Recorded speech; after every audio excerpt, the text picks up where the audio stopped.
Macedonia. First female Muslim hijabi to stand in the... To ask, but guess what? They rejected the application.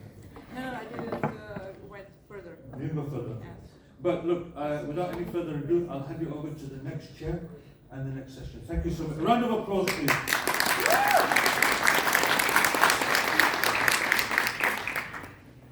Good morning to all of you. Asalamu alaykum. My name is Mersiha Smailović. I come from Skopje, North Macedonia. It's on the Balkans. So we had a very nice session at the beginning, and it was a good intro for this 3 days meet conference. We don't use the word that we felt a little bit depressed, but actually it's the reality that we live now, and it's the reality that we are facing in this crucial moment for the world, not only for this precise war that is ongoing in Gaza. Our session should speak more about the dialogue. What next? The war will finish.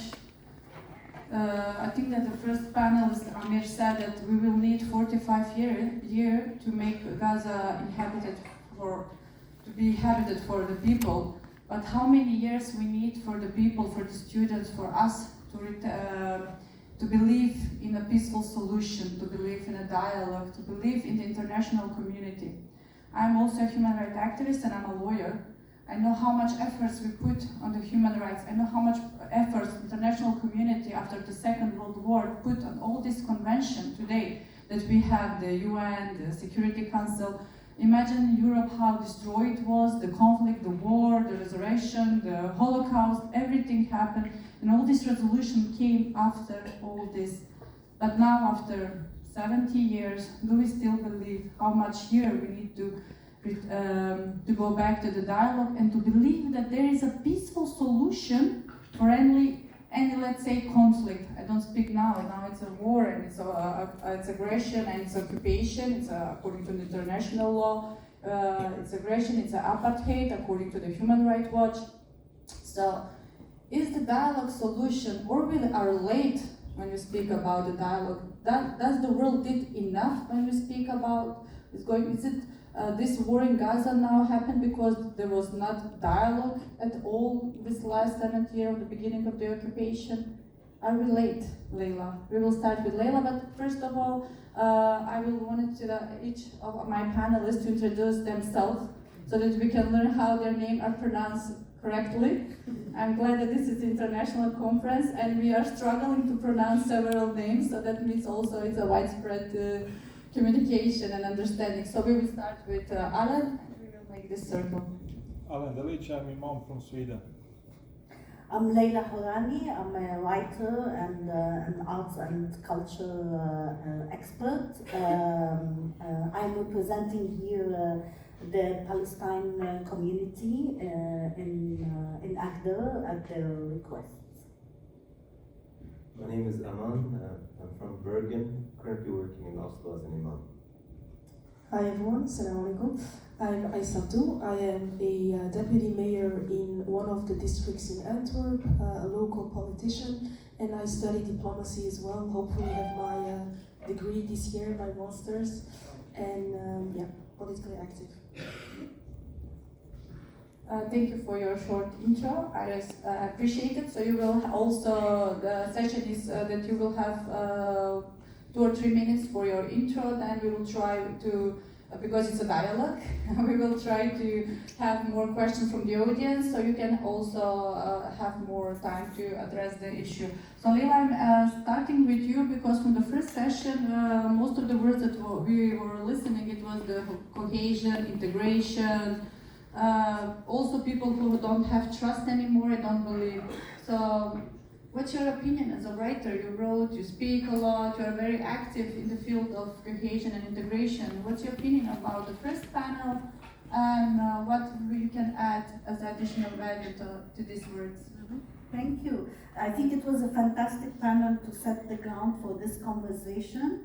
And I want to pick up on where kind of they ended, and I want to start with the issue of cohesion.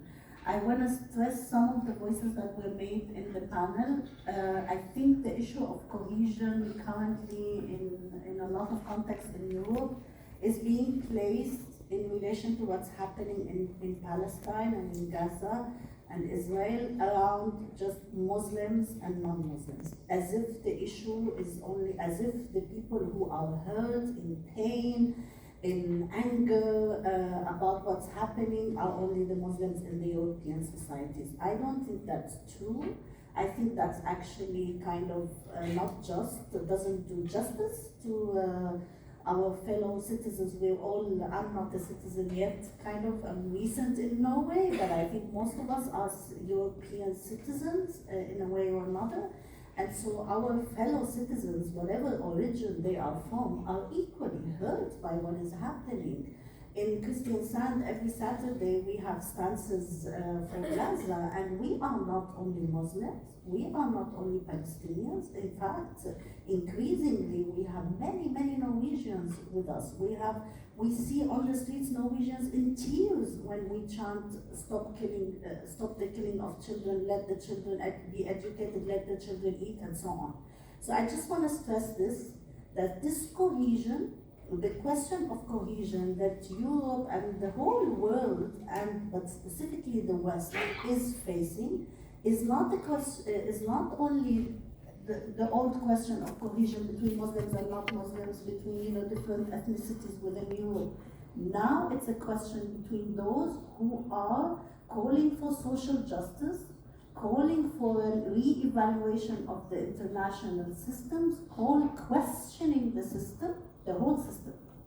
Some of them go as far as questioning the whole capitalist system. Some of them go as far as questioning some processes and policies within, but there is a moment of questioning. And so, if those over 35,000 now Palestinians, Gazans who were killed, if we owe them anything, it is we owe them the fact that they created this moment of questioning. And so I'm calling for, it's very sad, it's very painful, it's very scary. It's very scary for a country like Norway, peaceful. Most people you meet here are incredibly nice and so on. And suddenly they are faced with these really big questions, right? So it is, I'm acknowledging that. But I do think we should see it as an opportunity to face the questions and not hide them. And in this session, we can move more concretely of that. Kim was trying to ask us, what can I do? Give me suggestions for the commune, right? And I think there's a lot we can do, and it's small things sometimes. So for example, this room, we are in the middle of Kristiansand University, right? Why is the room not full of students? Do the political science department students know about this conference? I believe the university has a religion department as well. This session should be part of their curriculum today. They should be here. Right? And I'm not putting this in blame. I'm putting this in, let's start finding ways together for doing this, because we all talked about young people. The whole world is talking about young people. In the world, I'm very engaged in narratives change work, and there are big research institutions now doing polls around young people around the world, how they're being radicalized, how they're becoming more right-wing, and so on. Okay, so we're all obsessed with that. We see them, again, we're securitizing young people and seeing them as a threat. And what young people are asking of us is that they're not happy with the status quo. They're not happy with this world that we are opting them with, whether on an environmental level or on any other level. And so how do we engage them more? I think we engage them by bringing them into such discussions and conversations. In Norway, in schools, the whole issue of what's happening in Gaza for the last month is not discussed. It's put under the cover. And I don't want to compare sufferers, because we're all suffering, but when the Ukrainian war happened, rightly so, this was a topic in the schools, right? Although, I guess at the time, there were less Ukrainians in Norway than there are today Muslims or Arabs or Palestinians in Norway. So how come my daughter, who sees me in pain at home, who sees that we watch the news, she goes back to her school and there's no talking of the topic, you know? There's no, it's like hushed down. She's taught about First World War, Second World War, Ukrainian War, everything, but not about this war. So again, what are we telling to young people? You know, we are kind of, their main anxieties and worries, we are excluding any access for them to voice it. Where will they go if we don't, you know, give them that access? And finally, I want to just a couple more things. Integration also came up in the first session, and we've all been thinking about integration, how do we do it, and so on. And I think there has been a bit of a transactional approach to integration in some countries in Europe. I think Norway definitely does better on this. You know, I go here to the public library and I can see a shelf of Arabic books, renewed constantly, contemporary writers, and there are shelves of books in every language of the migrant communities in Norway. That's beautiful, right? We have that. But in general, the integration issue in Europe has been handled transactionally. You learn the language, you get some skills to work, and you pay your taxes, you're integrated. Okay, fine, there's that level, it's necessary, you have to be part of the system. But there's a whole other level around, okay, now we're all citizens of Europe in different countries, and how do we live together, how do we interact together? It's not only, yeah, I speak the language, so what, you know? So I want to also suggest more focus on the cultural aspect of the diverse communities of Europe. And Europe now is so rich. Europe today reminds me of the Middle East that I heard of from my parents. It reminds me of Palestine that I heard of from my parents, because Palestine had Jewish communities, it had Christian, it had Muslim communities, and yes, they did coexist. And yes, they did actually at some point resist colonization together before that resistance was manipulated, right? So we have something to say here. And then we lived conflicts, we lived wars, we lived dictatorships, we saw the erosion of that diversity. What we lost with the establishment of the State of Israel is not only land, and not only our lives there and so on, we lost our diversity. My grandfather lost his Jewish neighbor, because his Jewish neighbor in Safed, today's North Israel, was a merchant. My grandfather was a merchant, his neighbor was a merchant, they were partners in business. And they lost each other forever, right? Europe today has that diversity, and it has an opportunity to learn from those lessons. And each one of us from these communities has an abundance of stories to tell around that. But I'm not sure whether the platforms are there. Do you see those stories in the newspapers, in the media, in the education system? Finally, I want to talk about ownership and responsibility, and then I'll shut up. Sorry. We can go to the next session, ownership. Okay. So now we can Go back to the dialogue. All right. Yeah, I really like the moment that you said that also this war also raised the moment of questioning, and especially it's a great honor to be at university now when we see it's a solidarity movement. First it started with the protest, the solidarity movement worldwide, but then also the solidarity of universities. We have a list of universities where the students are changing the narrative. So when we speak about the dialogue, that means that the both sides have to acknowledge each other. They have to acknowledge the humanity, the same momentum. That's why when I introduced myself, I mentioned the moment of Balkans, that I come from the Balkans. The last century ended with the wars in Balkan, and the genocide happening in Bosnia, but also genocide happening in Kosovo. We had a war in Macedonia.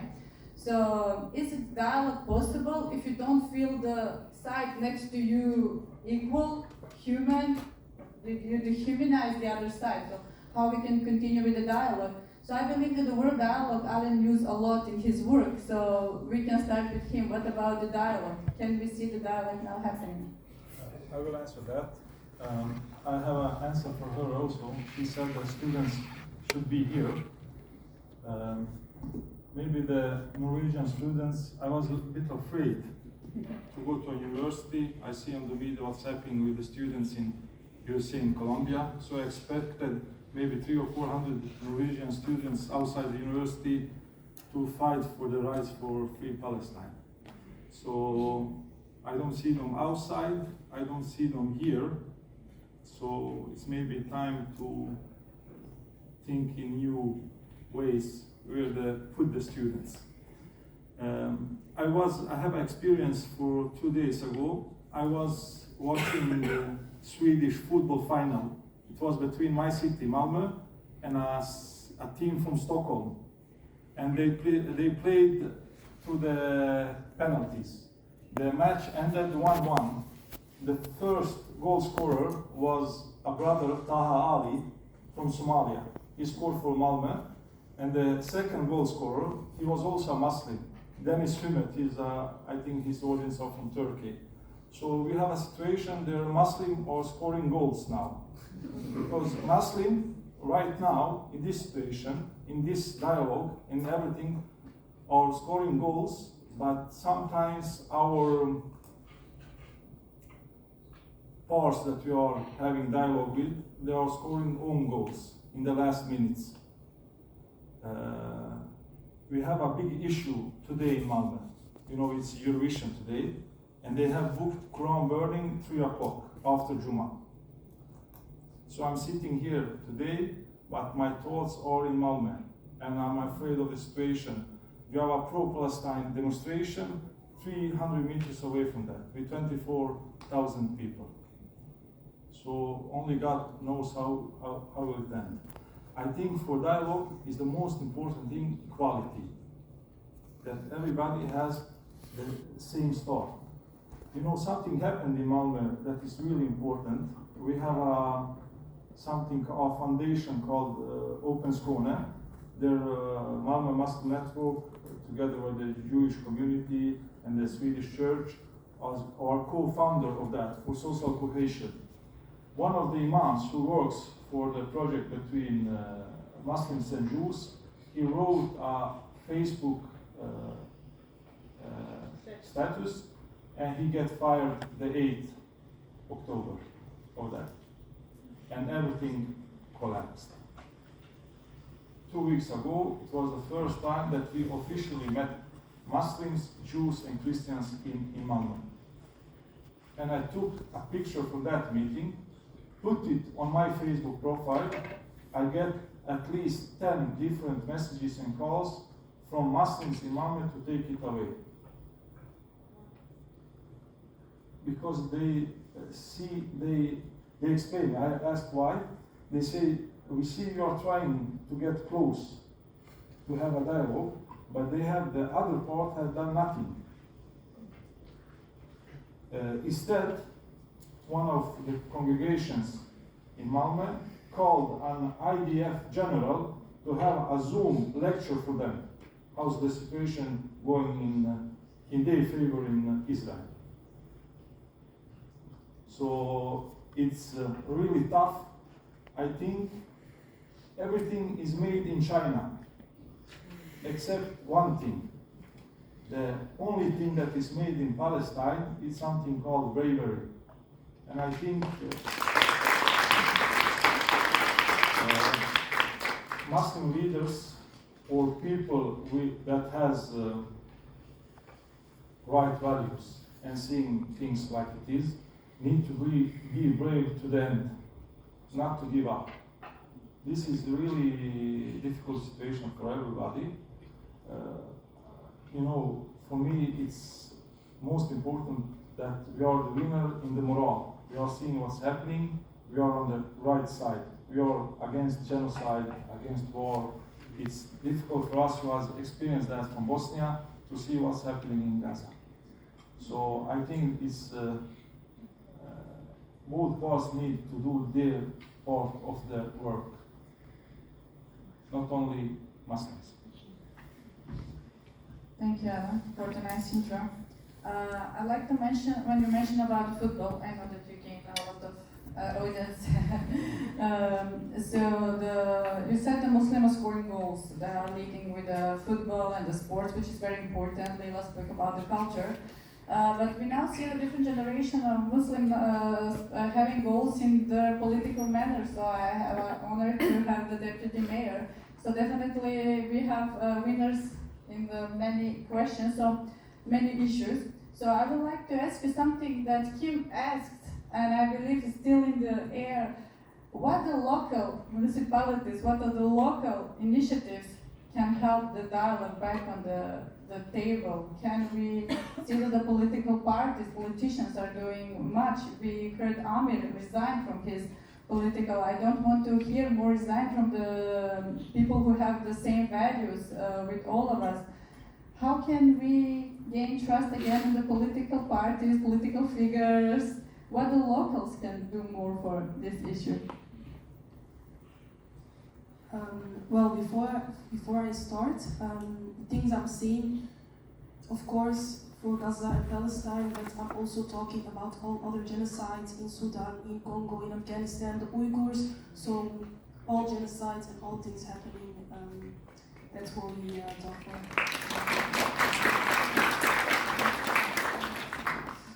So, it might seem weird as a politician to say what I'm going to say, but I'm starting to lose hope in dialogue. I'm starting to lose hope in it because right now, at this moment, we're all here together, all speaking in dialogue, but it's not changing a thing in all those countries, especially not in Palestine. The bombs are still falling. So we try to give the international institutions a chance to make up for it, to stop the genocide, to stop all of that, but it hasn't worked. As someone said earlier, I don't know who said it, the fact that one veto could ruin everything, that's not democracy. And I know it's weird to say it as a local politician, it's weird, but it has changed my point of view. We're all, privileged. That's the thing I've realized when I went to Palestine last year, before all things that were happening. I realized those things have been going on for more than 70 years, but the politicians are just now starting talking about it. The intention, the thing that I feel, is not about those people, it's about the trend going on to speak on Palestine and to be pro-Palestine as a politician to get the votes. That can be the trend, I don't know. That's the thing I see on local level, on federal level in Belgium, everywhere. I don't really care about the intention, I care about what will happen with those voices, those screams, all of those things. Because more politicians have spoke about the Palestine issue positively. We need a ceasefire, we need to stop this and the war and all of those things. I don't necessarily care about the fact that they say it. I care really to help. And I do think, even though dialogue may not have a solution now for the problem, I do think dialogue can be a good start to get something moved. Because we can all have dialogues. I think we're all like-minded here if we talk about the Palestinian or the other genocides issues, but it's also important to have dialogue with the other side. What do I mean? I do not mean the Israelis, by the way. I mean the people that have another point of view on the situation, the people that really think that the bad guys are Hamas or only Hamas. That's the people we need to talk to, because these are the people that are trying to veto all the important laws. These are the people that are our policy makers, the people that make big decisions on our behalf. And these are the people we need to talk to. And if they don't listen, we need to make them listen, because there is no time. That's why I said at the beginning, I don't believe in dialogue. I do believe in dialogue, of course, but I don't think dialogue is a solution for now. As bombs are dropping, we cannot permit ourselves to just stay at dialogue. A trend I'm seeing, and other people my age as well, I'm 24 by the way, just to young people, I hope, is that we are boycotting. That's another form of showing the fight we're fighting. And a lot of people will think boycotting is not helping, but we see the numbers of Starbucks and McDonald's going lower and lower, and the market not crashing, but in some cases almost. So I do think that's another form, besides the dialogue thing, to get people engaged and to get people to work on that. Because we do feel that we can do nothing. We do feel, well, I feel that way. I do feel like, what can I do? My solution is not a certain solution. I think it's our different aspects, and all of those things together, the screaming, the dialogue, the boycott, etc. I think those things at the end can help, that we can do that. And to answer your question, I'm sorry, on a local level, to be very honest, money-wise, for example, there's not a lot we can do. What we are doing, me personally, I am lucky that we have the Minister of Ontwikkeling Samenwerkingen. Development, yes. So we have the Minister of Development in my Socialist Party. So what I do internally, I try to talk to those people that do have the power to change things, and all politicians can do that, even on a local level. And Belgium has sent food packages to Gaza, but of course they're not all going through. But we don't do enough, but there are things we are doing, and those things are because of people speaking to each other, people showing their voice to change things, and I think those are initiatives that we can keep on doing to give pressure to policymakers on all levels, from local to federal and international even, and I think that is a possible solution. Things are going very slow, if you ask me. They're going, but they're going very slow. But I do notice one thing, and I'm going to end with that. I think it seems weird, but I think Israel is losing even right now. If you see the amount of money they invest in making those videos and talking about, oh, the Palestinians are so bad, they're doing that because they know they're losing the war. They know they're losing the ears of the people, because the people stand with Palestine and they don't stand with Israel, and they know that. And that's why they make up those fake videos of Palestinians doing bad things or things like that. And that's a positive change. And that's the change we want to see, because they know they're losing, and we do feel it as well. It hasn't stopped, of course, but it's a good start. So I would say, keep on pressuring your policymakers on all levels, keep on posting, keep on speaking to people, keep on addressing it, and everyone does something small, take a small step. I think all together we do have a big impact, but we do need each other to get things moving.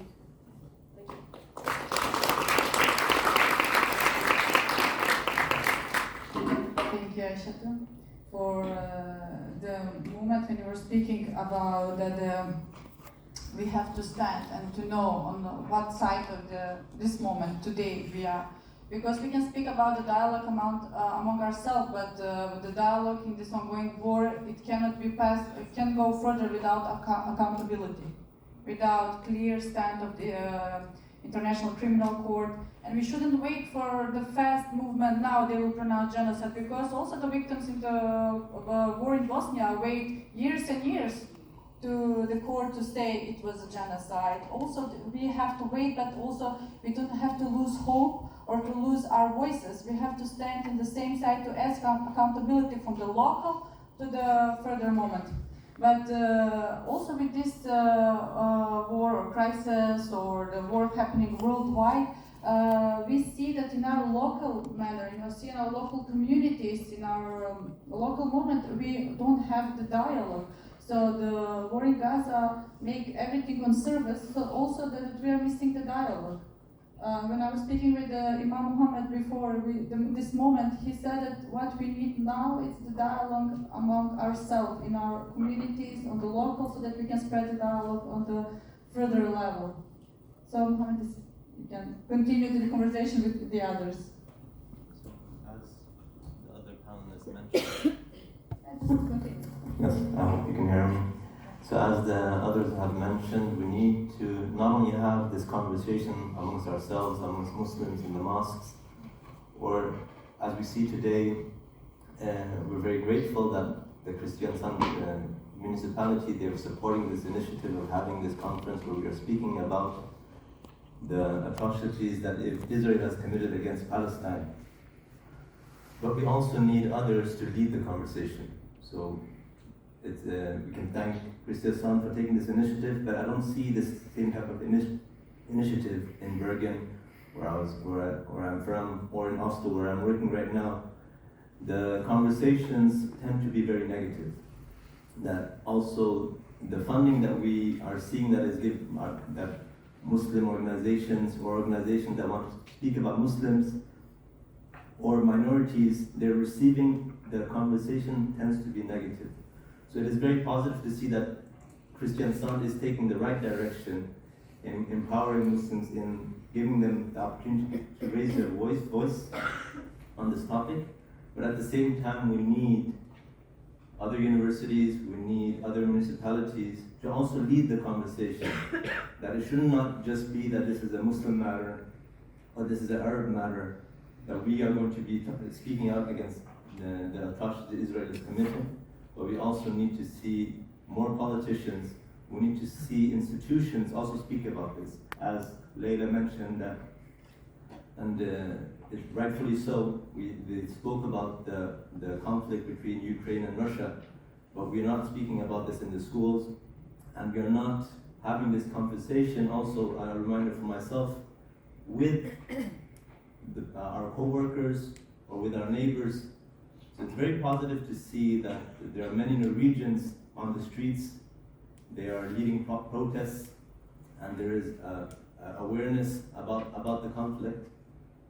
But there is so much more to do, and we should not lose hope. So yes, dialogue is important. It's important that we have this conversation with Muslims, that we don't forget the Palestinian issue. But we also need to have conversation with the Jewish community. We need to have the conversation with the wider community, so that we hold the politicians to account, that we hold Israel to account, that we continue to pressurize the politicians to stop arms sales to Israel. I also grew up in Canada. We see that in Canada, Norway, UK. So I have connection to all these different countries, but I'm not seeing any action in stopping arms sales. I'm not seeing any action in recognizing Palestine as a state. There are some politicians which are calling for ceasefire, some politicians which are calling for the stop of selling arms to Israel, but we're seeing that the majority of politicians, they're not supporting. So we need to hold them to account, and we need to take this course. In a sense, we're in a chamber, we're speaking to ourselves. We need to take this out into the wider community, in the schools, in the universities, as a concern of the fellow panelists, that we're not seeing the wider community in the discussion. So we shouldn't lose hope. We should be hopeful that yes, dialogue is effective, but it's not the only course of action. As Amir mentioned, this is something that we should openly also say, that military action against aggressors is necessary. Otherwise, they will continue to oppress the weak. Thank you, Mohammad. Like you said, that we need more focus. If you remember, I don't know how much you follow, that the war in Kosovo ended when international community interfered with aggression, because Serbia already did the aggression of Bosnia, that they wanted to Kosovo. So when the world stand and said no more, never again in the Balkans, we also had a war after 2 years in Macedonia, but it was different moment. So we need firm stand, and we have to continue speaking and asking more level of the dialogue. So I'm also very happy that I see the rector here at the university that remains on our panel and also opened this meeting today. So it's very open. And it's very nice to see the academia is speaking. The academia is having a clear stance, so they will also pass on the students. So next year, hopefully this will be a full moment with the students here. So because it's a dialogue again, I will also wanted to ask the audience if they have any question, or not just a question or an opinion, so that we can go back to the panelists. I believe I owe them something more to say. We have. Yeah, great. But Anna raised a hand, then Luzim, then Senat, and then in the back. Anna was first, then in the same line it's losing, then 7, and then. Thank you. Just quickly. Yes, thank you. I would like to, maybe it's a rhetorical question, but it will open the floor for more. I want to ask, how much are we ready to sacrifice to maintain our safety zone? I mean, the issue is, are we struggling in Europe to maintain our safety zone, not to lose the balance, while we see the world is collapsing, while we see the academics losing their credibility and their dignity? I mean, what is the action that we should take? Is this the safety zone that our everyday lives and quiet and peace the priority, or we have to open up and get ready for something more decent and more dignified? That's my. Do you want to add something? Yeah, thank you for that question. Again, my feeling is, it's not even an option anymore. I think the questions are so much at the heart of Europe today, right? At the heart of European society, at the heart of every individual. I'll give you a simple life example. I have Norwegian friends and they visit me now during the crisis and the genocide in Gaza. And the other day, one of them we had just a daily conversation with her, how are the kids? And then she said, are you trying to avoid talking about Gaza? I'm sure you're in pain, you have relatives. And I said, no, it's my every hour, every day, but I don't impose it on you. When you come to visit me, I don't impose it on you. You ask me now, I can tell you. And we started a conversation. And the conversation went from that simple question that she had, it was bothering her, to her telling me how her mother and father are divided in the home. The mother is pro-Palestinian, the father is not sure. And he's really shaken and he can't hear about it and so on. She started telling me about the history of the family. Part of the family had been Nazi, Norwegian Nazi, and the other part was not. And what's happening in Gaza is triggering that. Something that had been closed. All the films that had been done about Nazism and Second World War and all that. And actually what people individually lived in their homes, in their families, around that war is unspoken of. I was surprised to hear that. And what Gaza is doing is triggering that. So I don't think Europe has an option to just say, oh, everything's fine, let's just find ways, and then use dialogue as, the slogan for that. Of course it's going to be dialogue. Nothing is going to be resolved without, even those who are fighting today, as you said in your context, at the end of the day, they will sit on the table, they will have a dialogue, they will reach some kind of end, right? But in every dialogue, even with your child, even as we sit now in the panel and in the audience, there are power dynamics. And none of us is, we're all smart people. We don't undermine. When we sit with our teenager on the same level, on the table, if we're not conscious of our power towards that teenager, then there's no dialogue, right? So don't underestimate the power dynamic, and what we need to do is take ownership over that dynamic. So we have a place on the table. And I would, and here I move just very briefly to ownership. Again, I want to remind, most of us here are citizens or are European citizens. Let's also treat ourselves as such. Someone said in the earlier panel, it's very easy to go in the place where you feel small. We should not feel small. Why should we feel small? We are citizens. We have a voice in these countries. There are processes in these countries. Some of them we're not happy with and so on. Let's claim that voice. Let's claim that place. Let's be engaged in the political process. Let's organize.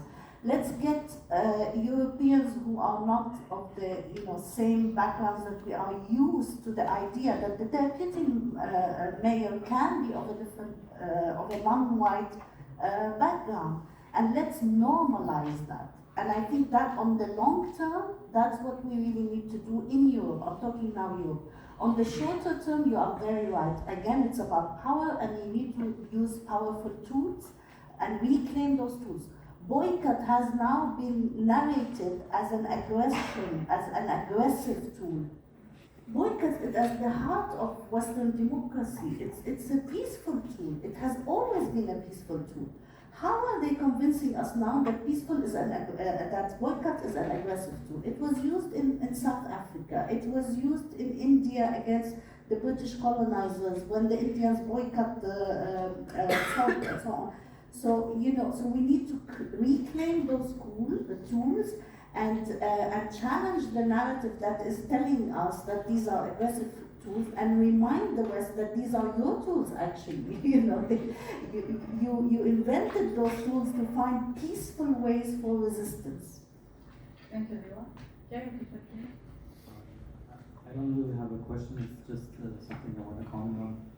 That Imam Alen said, he mentioned that for dialogue you need equality, you need all parties to be equal, and I very much agree that this is one aspect why dialogue nowadays sometimes doesn't work, because it's not dialogue on a high level among the different parties involved. And one aspect to achieve this eye level within the dialogue is what Leila just mentioned, to claim the space, to claim our voices, to claim our place at the table, our seat at the table. But one other aspect, to be now very specific when it comes to the Muslim community, and also to kind of again answer the question of Kim, wherever it is, what can municipalities or communities do, is the issue of funding. Now, I have no idea how it works in Norway, but I'm speaking again for Austria. The Islamic Union in Austria, which is the official entity that represents Muslims officially in Austria, runs on no funding.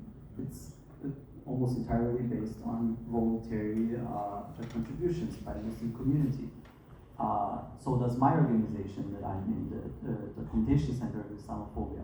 Almost no funding by state, or we always try to somehow get some sort of project-based funding. So it is so difficult for the Muslim community specifically, or institutions from within the Muslim community, to have this seat on the table, because the resources are not there to claim that space. You can do it with every fiber of your body, but you also need to pay the bills. I would love to do what I'm doing for the Dokurstelle, for documentation center full time, but I'm not, because I need to pay bills. So if we don't have funding and if we don't get the resources, it's so hard to have this high level dialogue, and it just makes it so much more difficult. And I think this is one thing that we have to be aware of. We're not starting on the same base because there's the resources aren't there, the funding is not there. While again in Austria, it's always these mosques have to do more of this, and they have to do more of integration work, and they have to have more imams that speak better German and this and that. Thanks, government, for these suggestions, but where's the money to do that? So yeah, this is just what I wanted to comment on. So, thank you. So we'll pass the microphone back. We have here. Maybe better to stand up. So my name is Smailović, Chief Imam in the Bosnian community here in Norway, Chairman of the Muslim Dialogue Network, that's the umbrella organization here. Actually two things, comments and might be questions. I think we are listening very much negative things, like losing hope, losing trust. That might be very problematic, and of course it makes sense. I will have to say about that also in my panel, but still, please remember our Prophet sallallahu alaihi wasallam. Two things. When he actually, when he urged us to help our enemies, and he was asked how to help our enemies. They are our enemies. Try to prevent them from doing wrong things. Find a way. There must be some ways. And the second thing, You know, our prophet used to pray for his enemies. In what way? In which way? In order, hoping that God might guide them, might show them the way, might change them. Who knows? So that's why, remember always in your prayers, don't pray only for yourself, your family, our brothers and sisters in Palestine. But pray also for your enemies. Let's pray for our enemies so that they change their minds. They might not be our enemies actually literally, but they are on the wrong side. Let's bring them on the right side. So maybe this might be questioned.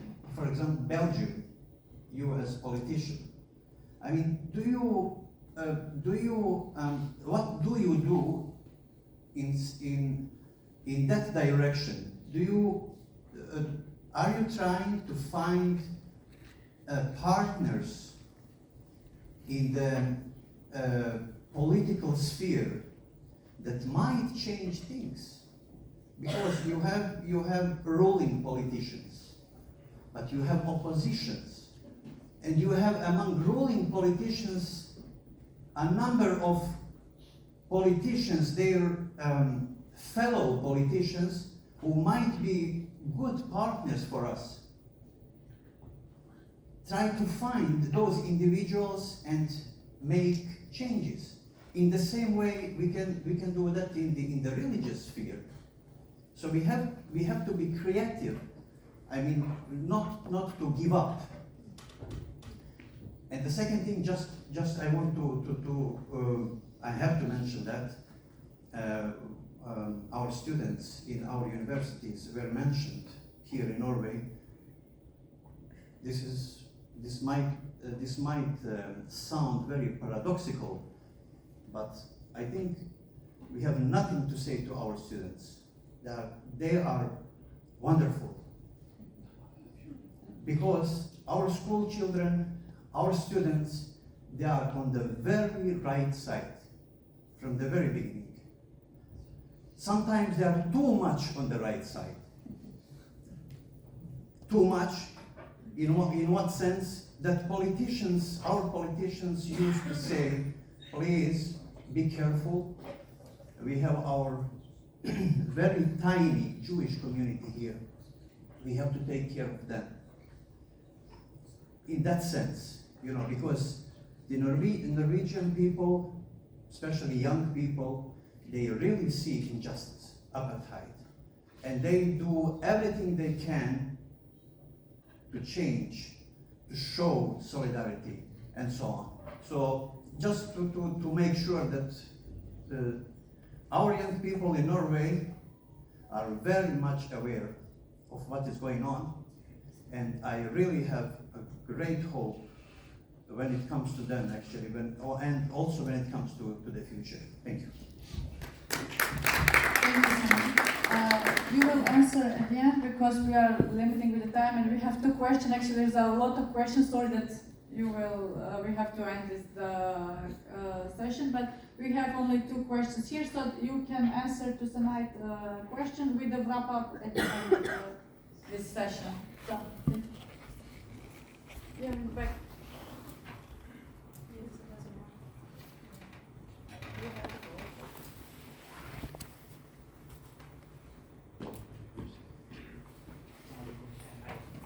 Can you hear me? Yeah. Great. So first of all, thank you very much for giving us a chance and to participate in this one and have such a beautiful panel here. So I have a comment and I have a question at the same time. First of all, we don't need to be religious or non-religious to understand the problem going on. It's actually a matter of humanity. We need to be human beings. So what I don't understand is that the hypocrisy we have, EU, UN, we haven't learned yet from the Second World War, unfortunately. We still see these big institutes. When it comes to Ukraine, they are really having a different words, but when it comes to Gaza, it's totally different. The same politicians are crying and just saying that the kids are being killed. And when it comes to Gaza, they said, the war is cruel and it caused some casualties. How can we make these changes? I mean, how we can just show this to the politicians? I mean, we need to stand up now. It's already too late. The people are dying. Today is Gaza, tomorrow it can be Norway, it can be anywhere. We are not far from Russia, by the way, just to remind you.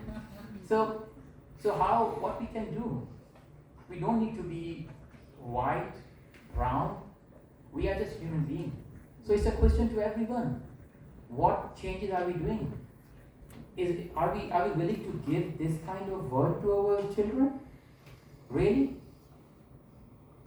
How can we do some changes?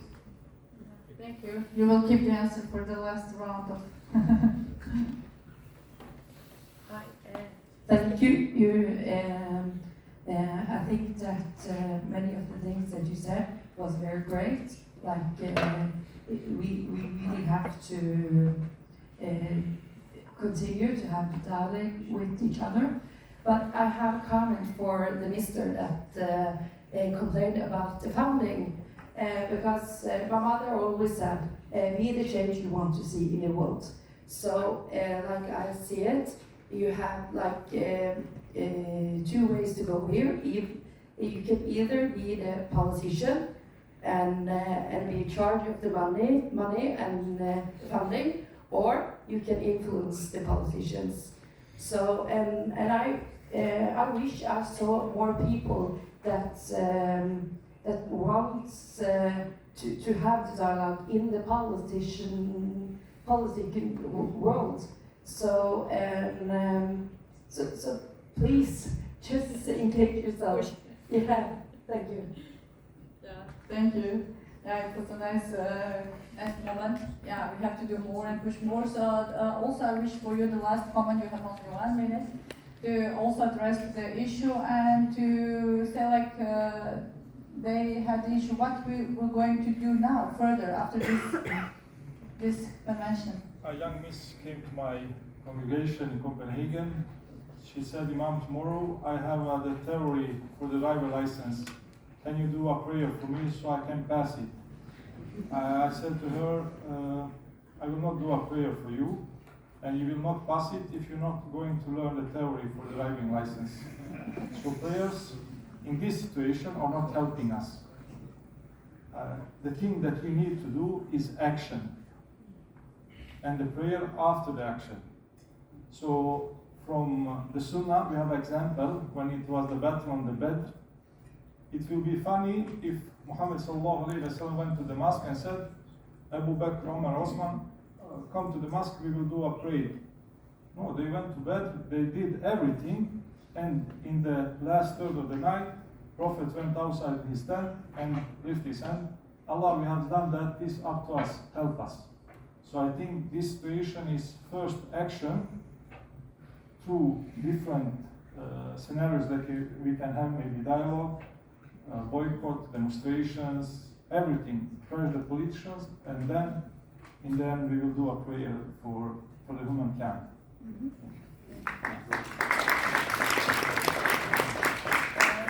I think we're all seeking hope.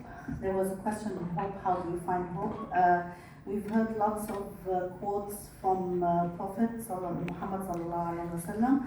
I actually want to quote a Syrian playwright, a pan-Arab playwright, late Sa'dallah Wannous, who was asked to write the international word for theater some years ago. He was in the middle of fighting cancer, and our region was in the middle of, I can't remember what it was exactly, but another big crisis. And from that speech, one sentence remained in the conscience of so many Arabs, which is, we are sentenced to hope. We are all sentenced to hope. We don't have, it's not really a choice. We are sentenced to hope. I'm quoting Abdullah Marmouz because I just want to use this last minute to stress a dimension that I feel is often undermined in these conversations, which is the cultural dimension, the arts and culture space. And we're talking about influencing policies. I think one of the avenues is to influence cultural policies in Europe, so they allow more space and voice and stories and narratives from the diverse communities of Europe. This is essential, because that space is, because we're all saying this is not only a faith issue, this is not only a Muslim whatever issue, this is a bigger humanity issue, and that cultural expression space is so important in these moments, because it is a safe space. It allows for difficult topics to be raised. It doesn't shy away from difficult topics. It doesn't, as you said, just resort to go and pray and everything will be resolved. And then in that sense, it allows for those very difficult and painful conversations and questions that we are facing now. Thank you very much. So also, as the Imam mentioned, that the Prophet mentioned that if a person sees something wrong, then they should try to change it through action. So those people who are in power, they have the ability to do something to stop the oppression. So if we're seeing that they're not doing that, then the next stage is speaking out against oppression. That if you're not able to take action, you speak out against oppression. So here we have to hold our politicians to account, we have to hold our leaders to account, and we need to continue to do that. And the last stage is, if you're not even able to speak out, is that we need to try to change it with our hearts, that we have that consciousness that this is something that's wrong.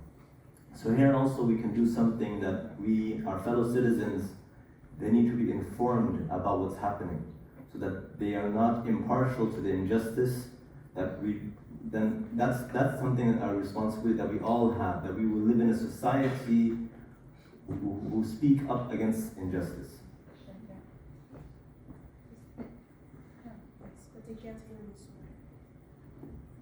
That's okay. I'll take my minute to answer the questions. So the first one was about why you don't get funding, why it's difficult. There's an easy answer to it, because you don't have a lot of Muslims, of people of different backgrounds in those political spaces, well, in Belgium. And I did realize that, because when I entered politics and I got to make the decisions and I got the budgets, I realized there that the people trying for budgets, or the people trying for projects, are white names, to be very honest. No Muslims, no people of different backgrounds, and that's the problem. Because politicians will not tend to speak about a certain group if the group is not represented. Not because they don't want to speak about the group, but because they don't think about that group, because the group is not present. So if you have a lot of Muslims in politics, of course they will adapt their way of thinking and policy making to those Muslims. That's where I am in my district. But if you have a place where the Muslim population is not big enough, or doesn't have a lot of things to say, or doesn't say a lot of things, those politicians will not think about those Muslims, because they think that everything is good and well. So that's the problem of those financials. And to answer the second question, sorry, what was it about again? Alternative ways. Oh yeah, the allies. Very short, in politics, not in my personal life, but in politics, all my allies are not Muslims, because I don't have other Muslims in my political space to form an alliance with, to fight those genocides and those things. So that's the short answer. I do need other people, other religions, other ethnicities, you name it, to form allies with, because without them, I'm one person. And one person is more difficult to make that change. So my environment, or the allies I choose, or other communities, other people, other politicians, because without them, the impact won't be big enough. So that's, I hope that's an answer to your question. I want to say thank you to the panelists, and I also want to say sorry for the other people who didn't have a chance to give their questions, but we have other panelists also. Thank you for your attention, and see you at the next panel. Thank you very much.